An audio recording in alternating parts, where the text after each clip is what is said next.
The research now shows overwhelmingly that companies that employ more women make more money. It's as simple as that. We call it pink profits in the book. And there are now more than half a dozen of these global surveys that show that the companies that have opened the doors to female talent are doing better by every measure of profitability than their competitors. A couple of weeks ago, I got a phone call from the IMF, the International Monetary Fund, and they asked me if I would come in and interview Christine Lagarde, the first female head of the IMF. Now, usually, if I want to interview Christine Lagarde about global economic policy, I put in a request. It's kind of a lobbying process. Sometimes I get her and sometimes I don't. But this time around, the IMF wanted me to come in.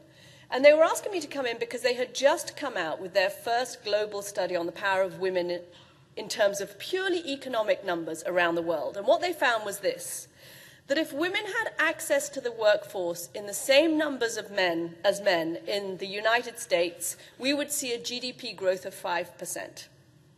In Japan, that number would be 9%. In Egypt, that number would be 34%. What Lagarde's message to me was that no economy can afford to ignore the power of women. It's not that we want, as she puts it, Lehman sisters. We want Lehman brothers and sisters. And maybe if we'd had Lehman brothers and sisters, we might not have jumped off that cliff quite as readily as we did back in 2008. Because women manage differently. We bring something else to the table just by very virtue of who we are. Every single one of you in this room, just by virtue of being a woman, brings a valuable commodity to the meetings and the decisions that you're attending. We are more consensual. We're more collaborative. We're better mentors.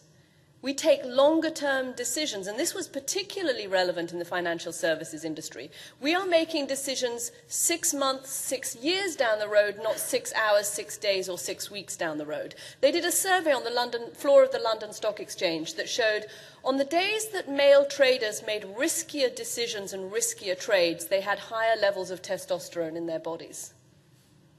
There's a direct correlation between high levels of testosterone and sometimes excessive risk.